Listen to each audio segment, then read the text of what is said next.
Hello friends, welcome back to Current Affairs series of Bodhisattva PCS. As you know, we have started current affairs for 67th BPSC preliminary examination. इसमें जो है 2000 से ज़्यादा topics जो है current के cover किए जाएंगे हमारे द्वारा, जिसको तैयार करने में हमने 4 से ज़्यादा स्रोतों का उपयोग किया है, उससे सहायता लिया है। और ये जो टॉपिक्स होंगे आपके प्रारंभिक परीक्षा के साथ साथ मुख्य परीक्षा के लिए भी इम्पोर्टेंट है। जहाँ प्रारंभिक परीक्षा के लिए यहाँ से आपको फैक्ट्स एंड फिगर्स के बारे में जानकारी मिलेगी, वहीं एनालिसिस किया जाएगा उसी करंट अफेयर्स टॉपिक को जो मेंस के लिए इम्पॉर्टेंट हो सकता है और मेंस आंसर राइटिंग में आप उसका फॉर्डर के रूप में यूज कर सकते हो।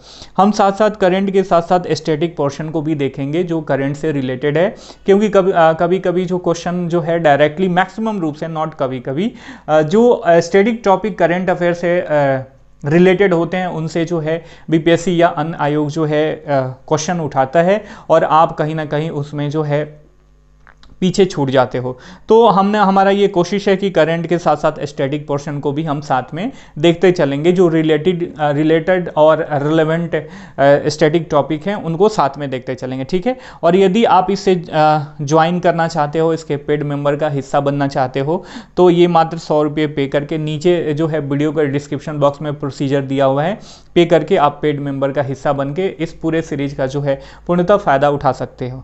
हमने शुरू किया है फर्स्टली नेशनल, क्योंकि हम इसको पार्ट वाइज पढ़ेंगे, national, international, that is IR, science and tech, environment and ecology, economy, sports से रिलेटेड जो भी करंट डेवलपमेंट रहे हैं, जो इंपॉर्टेंट पर्सनालिटी रही हैं, प्राइजेज रहे हैं, इंडेक्स एंड इंडाइसेज रहे हैं, ऐसे करके सेक्शन वाइज जो है हम पूरे एक साल का कवर करेंगे।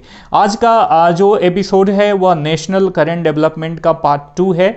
पहले एपिसोड में हमने फरवरी 2022 से लेके सितंबर 2022 तक के जो भी राष्ट्रीय रूप से करंट डेवलपमेंट रहे थे एग्जामिनेशन के लिहाज से इम्पोर्टेंट, उसको हमने कवर किया था और उसके इस एपिसोड में जो है उससे हम आगे बढ़ेंगे। तो चलिए शुरू करते हैं। शुरू करने से पहले आपसे रिक्वेस्ट है कि यदि चैनल पे नए हैं तो चैनल को सब्सक्राइब करके बेल का आइकन जरूर दबा देना, ताकि कोई भी लेटेस्ट नोटिफिकेशन आप तक आसानी से पहुंच सके। देखिए, जो भी पेड मेंबर्स हैं, मैं उनसे कहना चाहूँगा, ये मेरे द्वारा आपको सजेशन है कि कभी भी फुल वीडियो पहले वॉच कीजिए, उसके बाद जो आपको पीडीएफ नोट्स प्रोवाइड करा जा रहा है उसको रिवाइज करने की कोशिश कीजिए। वीडियो देखने के बाद जो है आप पीडीएफ नोट्स को पढ़ने में आपको आसानी हो जाएगी और उसको रिवाइज करने में आपको ज़्यादा समय भी नहीं लगेगा, और जब आप एक बार रिवाइज कर लोगे ना तो चीज़ें जो है आपके दिमाग में ज़्यादा दिन तक स्टोर रह जाएंगी, ठीक है। आज का जो है पहला टॉपिक है crime in India 2020 report. As you know कि ये NCRB stand for national crime record bureau. कल भी एक डाटा एनसीआरबी का पढ़ा था, जिन्होंने कल का एपिसोड देखा था वो नीचे कमेंट करके बताएं कि हमने कल एनसीआरबी के बारे में क्या जाना था, ठीक है। क्या पढ़ेंगे हम? एनसीआरबी का रिपोर्ट है क्राइम इन इंडिया 2020, अगस्त 2021 का हम करंट अफेयर्स पढ़ रहे हैं।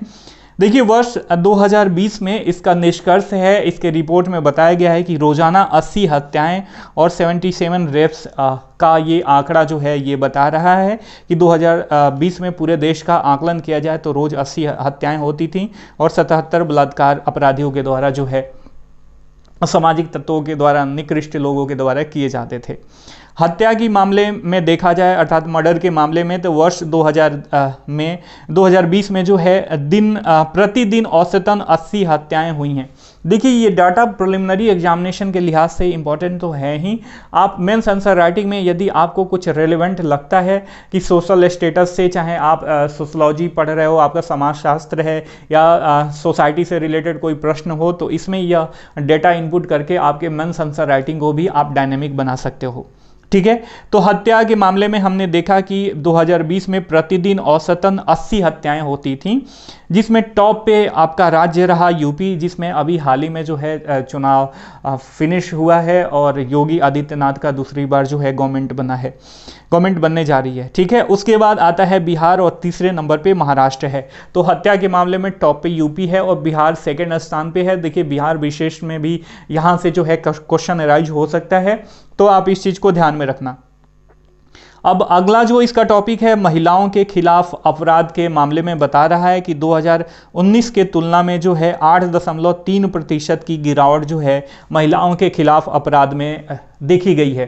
तो देखिए ये गिरावट मैं आपको यहाँ पे क्लियर कट समझाना चाहूँगा कि ये गिरावट इसीलिए नहीं हुई है कि अपराधी सुधर गए हैं या प्रशासनिक दबाव उन पे ज़्यादा है ऐसा मतलब मैं इसे नकार नहीं सकता, लेकिन जो कोविड-19 का प्रभाव था, लॉकडाउन के वजह से जो है जब लोग बाहर ही निकलते थे, सामाजिक गैदरिंग नहीं होती थी, सोशल फ्रस्ट्रेशन को आउट करने के लिए जो है अपराधियों के पास और कोई जगह नहीं होती थी, तो थोड़ी सी ये सारी जो घटनाएं हैं, असामाजिक घटनाएं, वो उनका ग्राफ जो है डाउन हुआ है। ठीक है, आप इस चीज़ को ध्यान में रखना।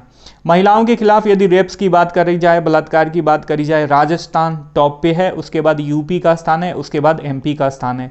तो क्वेश्चन यहाँ से ये ऐसे अराइज हो सकता है, आप ध्यान में रखना। अपराधों में सर्वाधिक अपराध के मामले में जो है महिलाओं के खिलाफ देखा जाए तो 30% का आंकड़ा जो है यह बता रहा है कि जो महिलाओं के खिलाफ अत्याचार होता है ना, तो पति या अपने रिश्तेदारों के द्वारा ही होता है। ठीक है, अब बात आती है बच्चों के खिलाफ जो भी क्राइम्स होते हैं, इनमें भी 13.2% की गिरावट दर्ज करी गई है।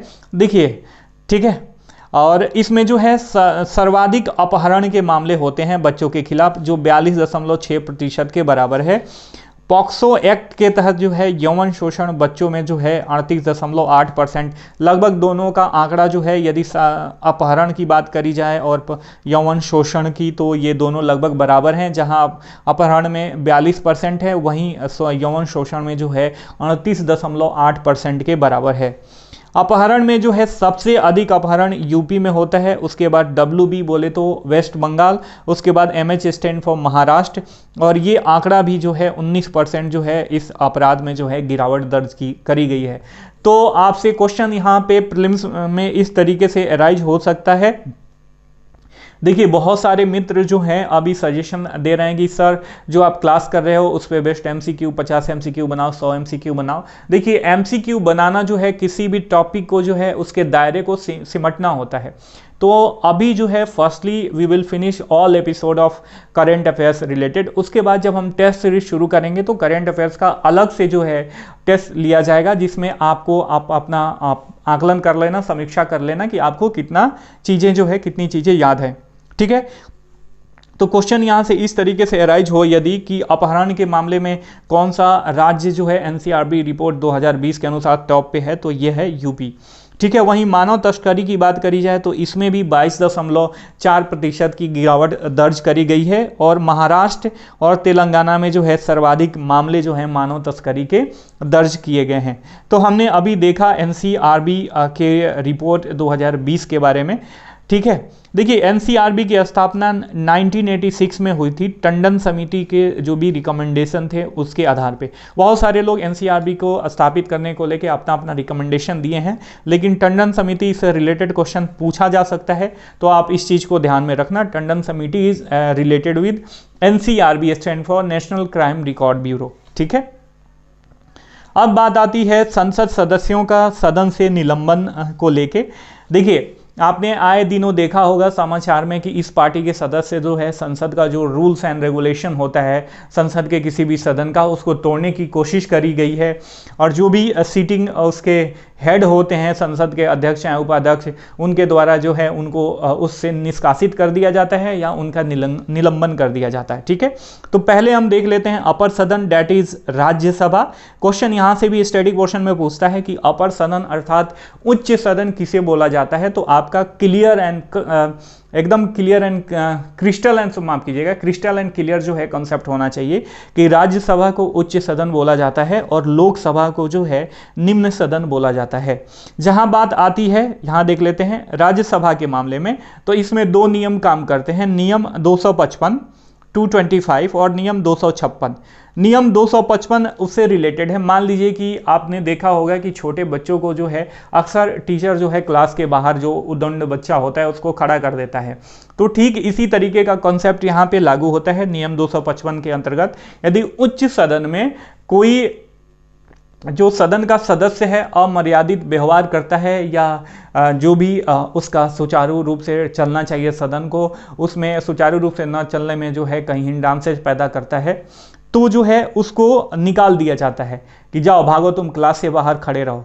तो ऐसा ही है नियम 255, इसमें जो है सदस्य का जो है सदन से चले जाना रिलेटेड है, जबकि 256 के अंतर्गत जो है सदस्य का जो है निलंबन हो जाता है। ठीक है, जब मान लीजिए हेडमास्टर, स्कूल का हेडमास्टर या मास्टर जो है क्लास का अति आवेगित हो जाता है और बच्चा बार बार परेशानी करता है, क्लास को डिस्टर्ब करता है, टास्क नहीं करता है, मतलब उदंड हो जाता है, तो उसको जो है निलंबित कर दिया जाता है स्कूल से और क्लास से। तो उसी तरीके का यहाँ भी कॉन्सेप्ट है। इसको मैं थोड़ा सा क्लियर कर देता हूँ, ये काफ़ी थोड़ा सा मेसी हो गया।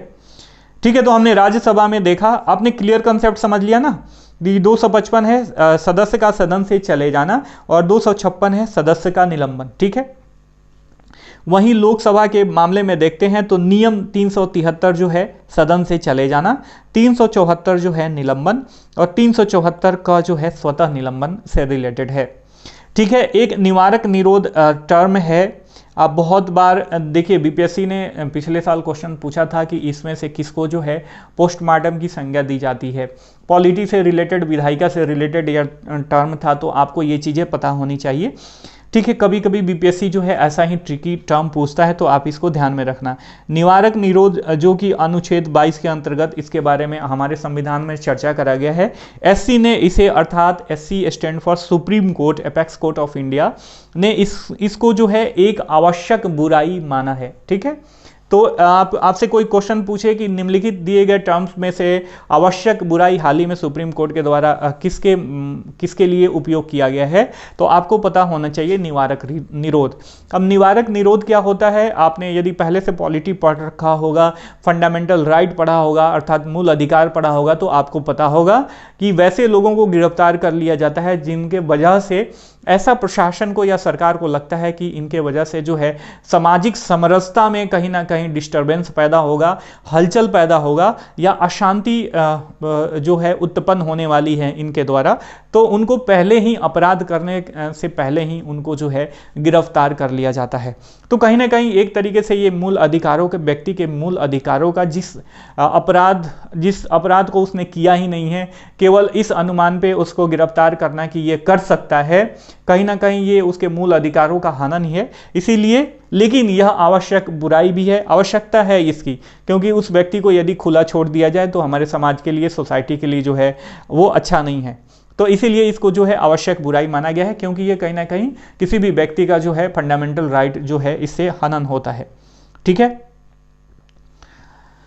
देखिए एक वन लाइनर टर्म है, आप इसको ध्यान में रखिएगा। पुट्टस्वामी वर्सेस भारत संघ में जो है निजता के अधिकार को अनुच्छेद 21 के तहत जो है मौलिक अधिकार का दर्जा दिया गया है। हमारा जो अगला टॉपिक है वह है पूर्वोत्तर क्षेत्र जिला एसडीजी सूचकांक 2021-22।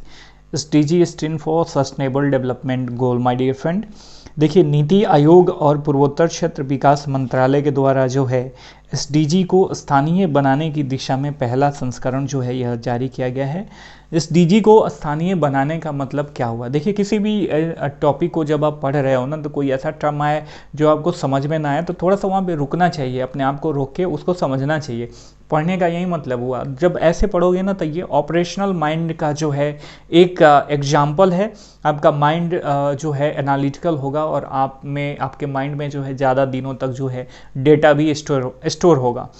ठीक है, तो देखिए एसडीजी को स्थानीय बनाने का मतलब ऐसे कुछ समझ सकते हैं कि मान लीजिए हम देश लेवल पे कह रहे हैं कि भैया हमारा देश जो है एसडीजी लक्ष्य को प्राप्त नहीं कर पा रहा है, या इस एसडीजी लक्ष्य को, देखिए सस्टेनेबल डेवलपमेंट गोल के जो भी लक्ष्य हैं आप नीचे कमेंट करके बताओ कि इसमें कितने लक्ष्य हैं, और जो भी लक्ष्य हैं उनको तभी प्राप्त किया जा सकता है जब उनको जो है ग्राउंड लेवल पे प्राप्त किया जाए, डिस्ट्रिक्ट लेवल पे एटलीस्ट प्राप्त किया जाए, तभी तो जाके हम राज्य लेवल पे प्राप्त करेंगे और तब जाके हम देश लेवल पे प्राप्त करेंगे। तो ठीक है, तो उन लक्ष्यों को ये साधा गया है। पूर्वोत्तर डिस्ट्रिक्ट की बात करी जा रही है कि इसमें जो है पहले इनका स्थानीकरण किया जाए और यहाँ से जो भी एसडीजी के लक्ष्य हैं उनको प्राप्त किया जाए, तभी ये राज्य जो है डेवलप होंगे।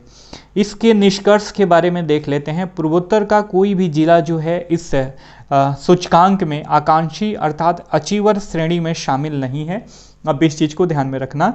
सिक्किम और त्रिपुरा के सभी जिले, माफ कीजिएगा, अग्रणी अर्थात फ्रंट रनर श्रेणी में शामिल हैं। ठीक है, यदि पूर्वोत्तर क्षेत्रों के 5 डिस्ट्रिक्ट, टॉप 5 डिस्ट्रिक्ट की बात करी जाए इस सूचकांक के अनुसार, तो पूर्वी सिक्किम इसमें टॉप पे है, गोमती जो कि त्रिपुरा का एक डिस्ट्रिक्ट है सेकेंड स्थान पे है, पश्चिम त्रिपुरा द्वितीय स्थान पे है, सरचीप जो कि मिजोरम का हिस्सा है अर्थात मिजोरम का डिस्ट्रिक्ट है तीसरे स्थान, चौथे स्थान पे है, और दक्षिण सिक्किम जो है इसमें 5वें स्थान पे है माय डियर फ्रेंड। अगला जो हमारा टॉपिक है वह डिस्क 5.0 अर्थात डिफेंस इंडिया स्टार्टअप चैलेंज 5.0 रक्षा मंत्री के द्वारा जो है 19 अगस्त 2021 को जारी किया गया है। इसमें बताया गया है कि परिस्थिति जन जागरूकता, AR बोले तो augmented reality, AI artificial intelligent. Augmented reality का मतलब आपने देखा होगा कि ऐसा चश्मा आता है जिसको लगा के, ग्लासेज आते हैं जिसको लगा के जो है ऐसा लगता है कि आप किसी और दुनिया में चले गए, वहाँ पे गेम खेल रहे हो, फाइटिंग कर रहे हो, तो इसको बोलते हैं ऑग्यूमेंटेड रियलिटी। आजकल फ़ोन में भी जो हाई एंडिंग फ़ोन है बड़े दामों के, महंगे दामों के, उनमें आने लगा है। AI stand for artificial intelligent, 5G network आदि से संबंधित ऐसी 35 समस्याओं का जो है इसमें अनावरण किया गया है।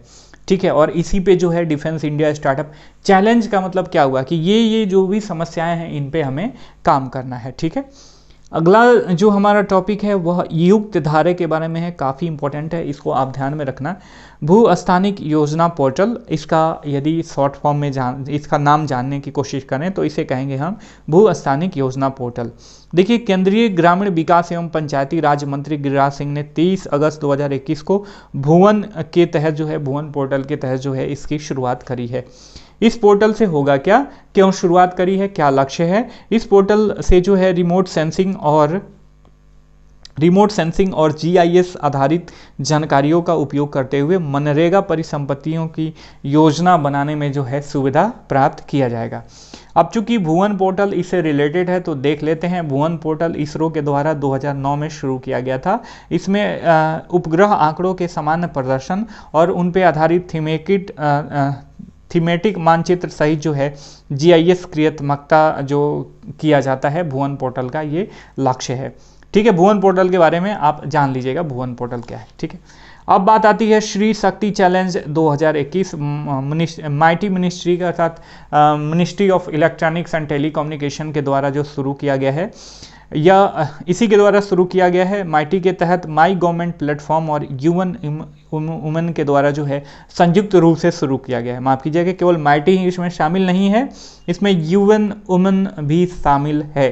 7 अगस्त 2021 को शुरू किया गया था और इसका उद्देश्य क्या है कि जो भी महिला उद्यमी है ना, उनके द्वारा जो भी विकसित टेक्नोलॉजी है, प्रौद्योगिकी समाधान है, उसी को प्रोत्साहित किया जाएगा श्री शक्ति चैलेंज में।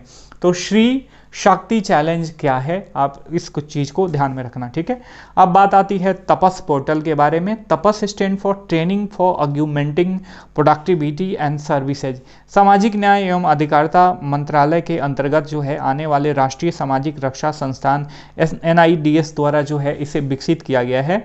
इसका विषय क्या है? देखिए, हमारे सोसाइटी में आपने देखा होगा, पंजाब के बारे में अक्सर न्यूज़ सुनते होंगे। अभी जो भगवंत मान जी हैं, अभी हाल ही में जो चुनाव पंजाब में फिनिश हुआ है, उसमें आप आम आदमी पार्टी की गवर्नमेंट बनने वाली है और उनका जो CM कैंडिडेट है वो भगवंत मान जी हैं।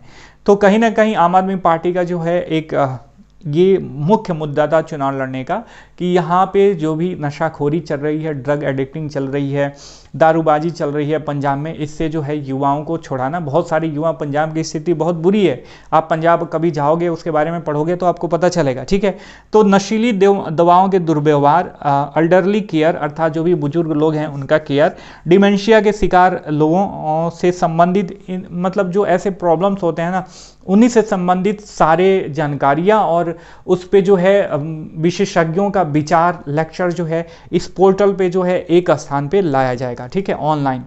ठीक है, किस पोर्टल के अंतर्गत? तपस पोर्टल के अंतर्गत, ध्यान में रखना। वेब नेक्स्ट, या ये यूं कहें कि WEP next, web stand for women entrepreneurship programme. इसका नेक्स्ट मतलब दूसरा। ठीक है। यह नीति आयोग के द्वारा शुरू किया गया है। इसका उद्देश्य क्या है? महिला उद्यमियों को सशक्त बनाना, जो भी वुमन एंटरप्रेन्योर हैं उनको जो है एम्पावर्ड करना जो है इसका लक्ष्य है। यह महिला उद्यमिता मंच का जो है अगला चरण है। अब आते हैं जुलाई 2021 पे। इसका जो पहला टॉपिक है वह है त्वरित सुनवाई का अधिकार। देखिए, बॉम्बे हाई कोर्ट ने जो है 19 जुलाई 2021 को एक आदिवासी अधिकार के लिए जो है कार्यकर्ता, लड़ने वाले कार्यकर्ता थे स्टेन स्वामी, उनकी मृत्यु पर जो है सुनवाई को लेकर कहा था त्वरित सुनवाई का अधिकार जो है एक मौलिक अधिकार है। ठीक है, इसको मैं आपको समझाना चाहूँगा कि त्वरित सुनवाई का अधिकार एक मौलिक अधिकार कैसे है। मान लीजिए कि बी कोई व्यक्ति है, वह उसको ऐसे किसी आरोप में गिरफ्तार कर लिया जाता है और 5 साल जो है उस पर ट्रायल चलता है और बाद में पता चलता है कि भैया जिस आरोप के चलते उसे गिरफ्तार किया गया था वह कुकर्म या अपराध या कुछ भी कहिए उसने किया ही नहीं है। तो कहीं ना कहीं ये उस व्यक्ति के मौलिक अधिकार का, उसके जीवन के जो भी फंडामेंटल राइट्स हैं उसके अधिकार का ये हनन है। तो यदि त्वरित सुनवाई की गई रहती तो कहीं ना कहीं वो अपने जीवन का जो 5 साल जेल में गुजारा है वो प्रोडक्टिव रूप से गुजारता, अपने सेल्फ डेवलपमेंट के लिए, सोसाइटी के डेवलपमेंट के लिए और अपने परिवार के डेवलपमेंट के लिए। तो इसीलिए कहा गया है कि त्वरित सुनवाई का अधिकार भी जो है ये फंडामेंटल राइट है और यह जो है किसके अंतर्गत आता है? अनुच्छेद 21 के अंतर्गत। करतार सिंह वर्सेज पंजाब राज्य में जो है त्वरित परीक्षण का अधिकार जो है प्राण एवं दैविक स्वतंत्रता के मौलिक अधिकार का अनिवार्य हिस्सा है, ऐसा कहा गया था। ठीक है, अब इस चीज को ध्यान में रखना। अगला है 97वां संविधान संशोधन एवं पृथक्करणीयता का सिद्धांत। देखिए 20 जुलाई को हुआ क्या है? देखिए अब सहकारिता से रिलेटेड ये मुद्दा है, आप इस चीज़ को ध्यान में रखना। सहकारी समितियों से 20 जुलाई 2021 को सुप्रीम कोर्ट में 97वें संविधान संशोधन 2011 के माध्यम से शामिल जो सहकारी समितियों के प्रभावी प्रबंधन से जुड़े संविधान के भाग 9(11)(b) के अधिकांश हिस्से को जो है रद्द कर दिया है। तो पहली चीज इसमें आपको जो जानने वाली चीज है वह क्या है? 97 संविधान संशोधन, जिसमें सहकारी समितियों को इसमें शामिल किया गया था।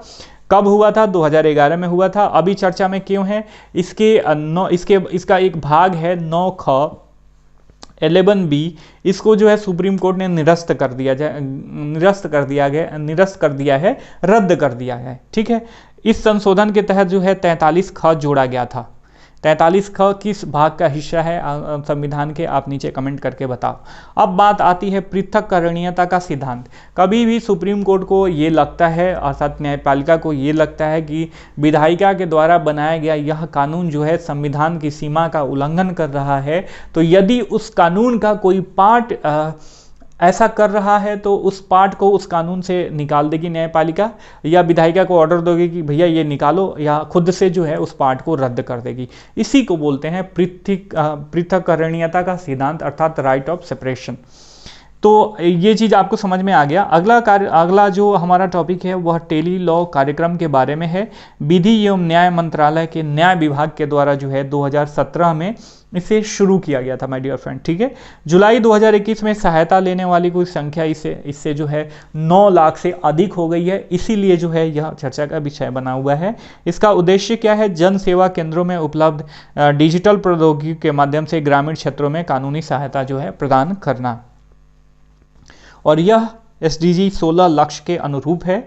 और इसमें यह जो है अनुच्छेद 39A का पार्ट है, जिसमें राज्य को यह निर्देश दिया गया है कि वो किसी व्यक्ति को निःशुल्क विधिक सहायता जो है प्रदान करेगा।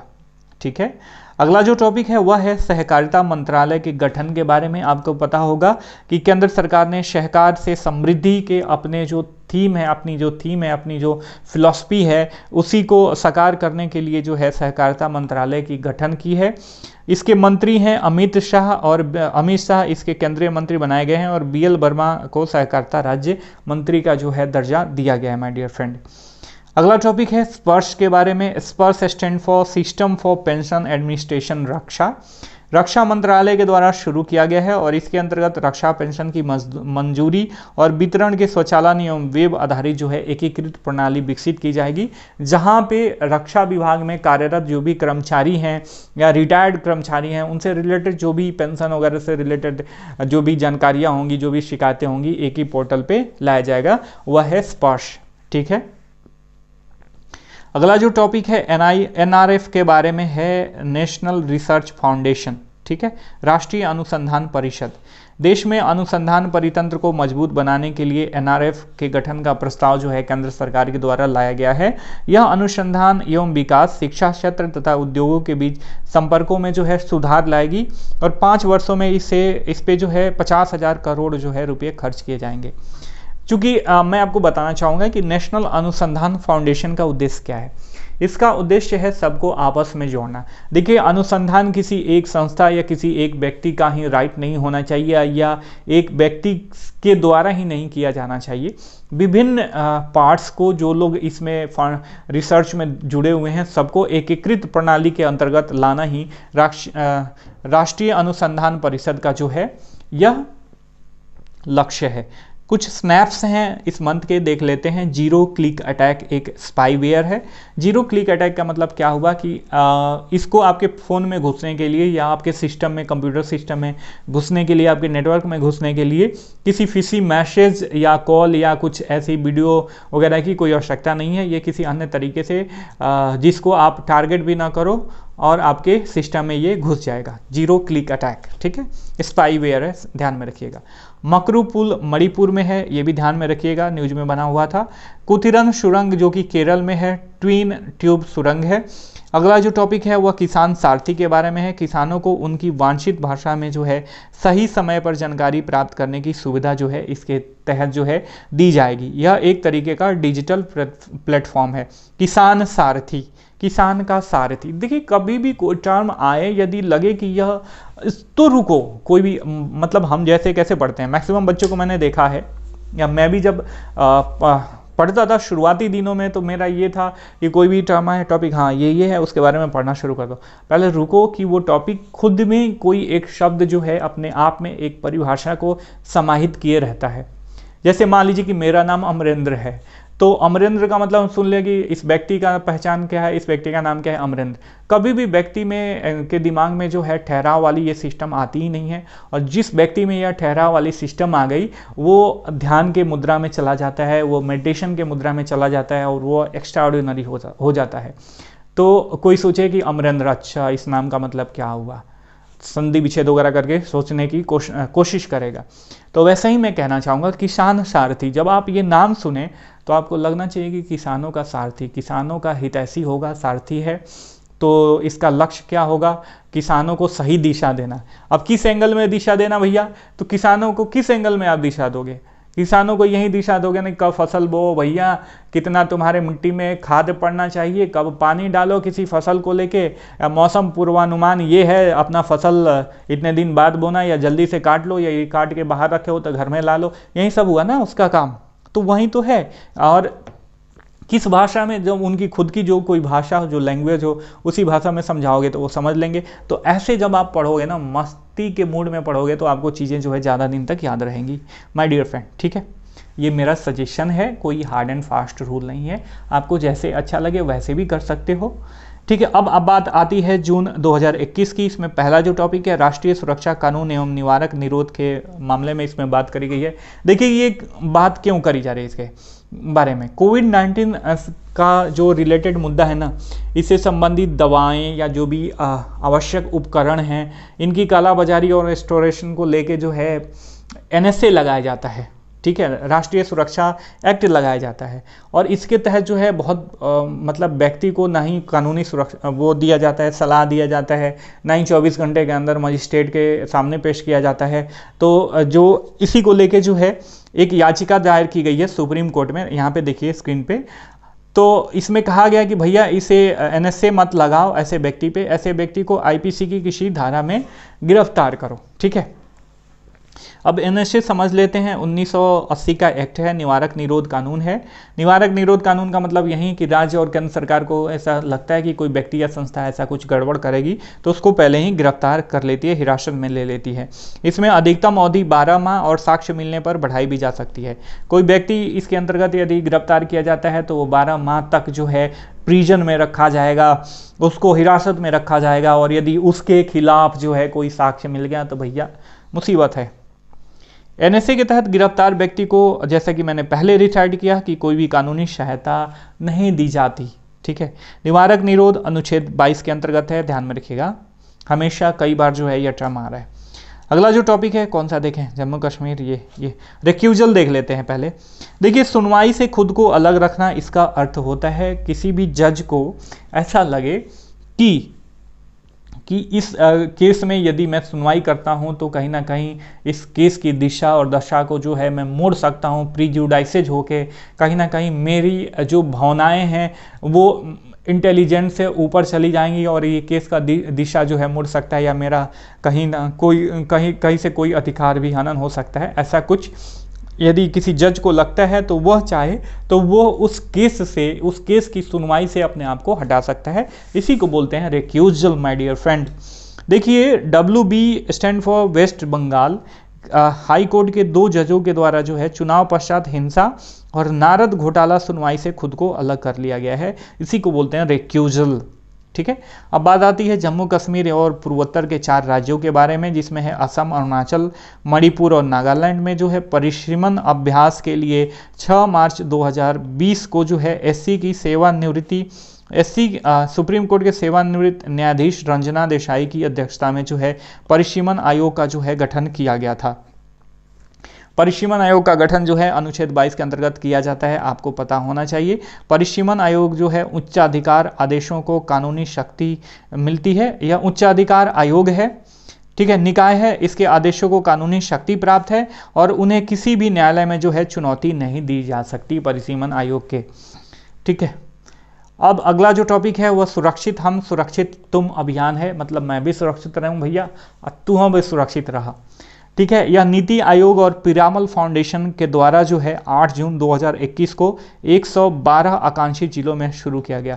पिरामल फाउंडेशन, आपको पता होना चाहिए कि पिरामल ग्रुप जो है अंबानी का दामाद वाला ग्रुप है। ठीक है, ध्यान में रखिएगा, जोक सपाट लेकिन रियलिटी है ये। इसका उद्देश्य क्या है, बिना लक्षण वाले हल्के लक्षण वाले जो है कोविड-19 रोगियों को घर पर देखभाल सहायता प्रदान करने में जो है जिला प्रशासन की सहायता करना। तो सुरक्षित हम सुरक्षित तुम अभियान आपको पता चल गया। अगला जो टॉपिक है आकांक्षी जिला कार्यक्रम है, 2018 में शुरू किया गया था जनवरी, और इसका उद्देश्य क्या है, देश के अविकसित जिलों में कुछ को जो है शीघ्र और प्रभावी ढंग से जो है बदलना। आकांक्षी जिला कार्यक्रम। आदर्श पंचायत नागरिक घोषणा पत्र काफ़ी इंपॉर्टेंट है। 4 जून 2021 को पंचायती राज मंत्रालय प्लस ग्रामीण विकास और पंचायती राज संस्थान के द्वारा इसे जारी किया गया। अब आगे इसमें बताया गया कि 29 क्षेत्रों में सेवाओं के वितरण हेतु SDGs अर्थात सस्टेनेबल डेवलपमेंट गोल के साथ यथा निरूपित कार्यों को संरेखित करते हुए जो है इसकी घोषणा की जाती है। और इसका लक्ष्य क्या है, लोगों को सेवाएं समयबद्ध तरीके से प्रदान करना, उनकी शिकायतों का निपटान करना और उनके जीवन में जो है सुधार लाना।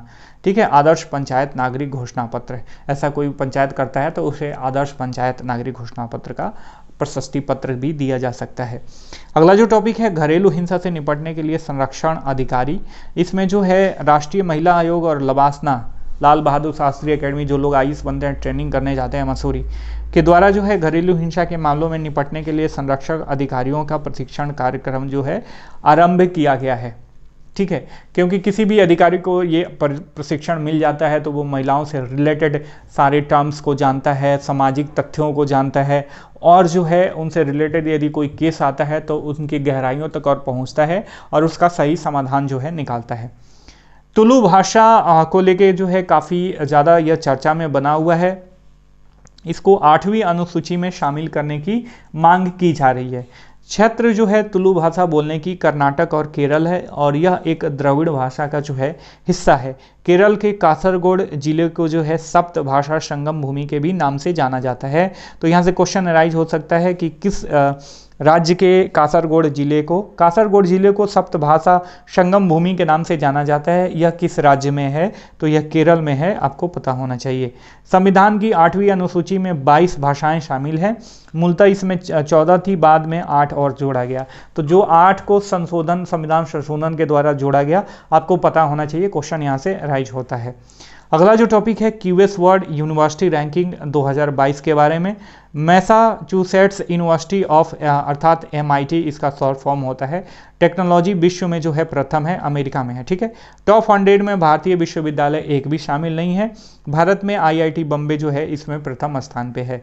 अगला जो टॉपिक है वह रक्षा क्षेत्र की नकारात्मक आयात सूची को लेके है। इसमें 209 वस्तुएं जो है शामिल हो चुकी हैं, अर्थात देखिए नकारात्मक आयात सूची का मतलब क्या हुआ कि इन वस्तुओं को जो है हमें आयात नहीं करना है, स्वदेशी संस्थाओं से ही इनका निर्माण करवाना है। यह सूची का नाम अब सकारात्मक स्वदेशीकरण सूची हो गया, अर्थ इन्हें केवल स्वदेशी क्षेत्रों से ही खरीदा जाएगा या बनवाया जाएगा। अगला जो टॉपिक है अटॉर्नी जनरल ऑफ इंडिया के बारे में है, ध्यान में रखिएगा, काफ़ी इंपॉर्टेंट है। केंद्र सरकार द्वारा जून 2021 में जो है देश के महान न्यायवादी के वेणुगोपाल का कार्यकाल जो है 1 वर्ष और बढ़ा दिया गया और अब यह 30 जून 2022 तक हो गया है, ठीक है। यह दूसरी बार हुआ है, क्रमतः इनकी नियुक्ति जो है जुलाई 2017 में हुई थी।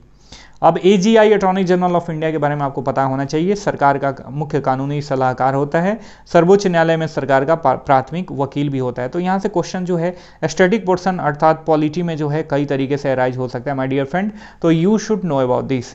नियुक्ति जो है इसकी नियुक्ति जो है AGI की नियुक्ति 76(1) आर्टिकल के तहत होती है, मंत्रिमंडल की सलाह पर भारत के राष्ट्रपति के द्वारा।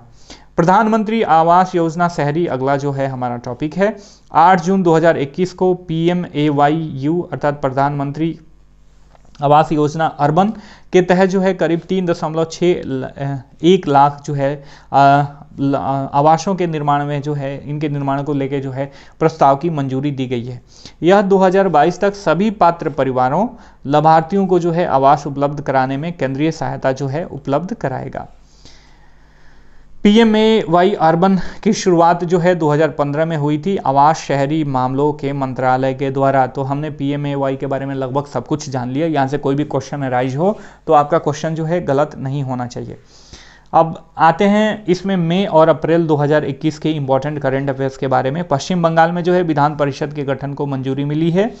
17 मई 2021 को वेस्ट बंगाल के मुख्यमंत्री की अध्यक्षता में हुई कैबिनेट की बैठक में जो है यह निर्णय लिया गया। अब जो है जब ये निर्णय ले लिया जाता है कि अब भैया हम विधान परिषद बनाएं अपना कि यहाँ अपना राज्य में, तब यह निर्णय जाता है राज्यपाल के मंजूरी के लिए। जब राज्यपाल इसे मंजूरी दे देता है तो संसद की मंजूरी भी इसके लिए जो है आवश्यक होती है।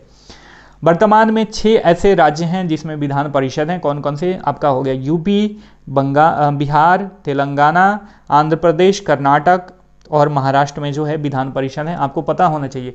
बहुत लोग कहेंगे कि भैया जम्मू कश्मीर में भी है, तो मैं आपको बताना चाहूँगा कि जब से जम्मू कश्मीर को और लद्दाख को अलग कर दिया गया है, यूटी बना दिया गया है, तो जम्मू कश्मीर की जो विधान परिषद थी उसको जो है रद्द कर दिया गया, हटा दिया गया, ठीक है। वेस्ट बंगाल 1900, देखिए अब कोई कहेगा कि भैया का वेस्ट बंगाल हमारा देश आज़ाद हुआ तब से लेके अभी तक उसमें विधान परिषद नहीं था 1952 से लेकर 1969 तक था, द्विसदनीय था। लेकिन 1969 में संयुक्त मोर्चा की सरकार बनती है और इसके द्वारा जो है विधान परिषद को हटा दिया जाता है, ठीक है। यहाँ पे विधान परिषद की बात होती है, विधानसभा नहीं है ये माय डियर फ्रेंड, ठीक है। विधान परिषद की स्थापना जो है अनुच्छेद 169 में जो है परिभाषित है, इसके बारे में बात की गई है। अगला जो टॉपिक है रेंगमा नगाओं के बारे में है। इनके द्वारा जो है स्वायत्त जिला परिषद की मांग की गई है। तो क्या मांग की गई है इसके बारे में हमें नहीं जानना है, ये जानना है कि रेंगमा नागा जो है जनजाति हैं और नागालैंड असम में जो है पाए जाते हैं। तो देखिए ये काफ़ी ट्रिकी है। यहाँ से क्वेश्चन यदि बीपीएससी पूछता है कि रेंगमा नागा जनजाति किस राज्य में पाई जाती है और नागालैंड असम दोनों जो है ऑप्शन में हो, तो आपको जो है पहली बार लगेगा कि भैया ये तो नागा से रिलेटेड है, तो नागालैंड ही केवल होगा। तो लेकिन आपको जानना चाहिए ये असम में भी पाए जाते हैं। आपका क्वेश्चन ऐसे अगर पूछे तो गलत नहीं होना चाहिए, ठीक है।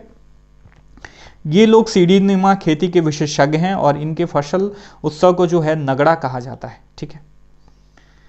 SC अर्थात सुप्रीम कोर्ट ने मराठा आरक्षण को असंवैधानिक घोषित कर दिया गया है। 102वां संविधान संशोधन अधिनियम 2028 NCBC को जो है संवैधानिक दर्जा प्रदान करता है।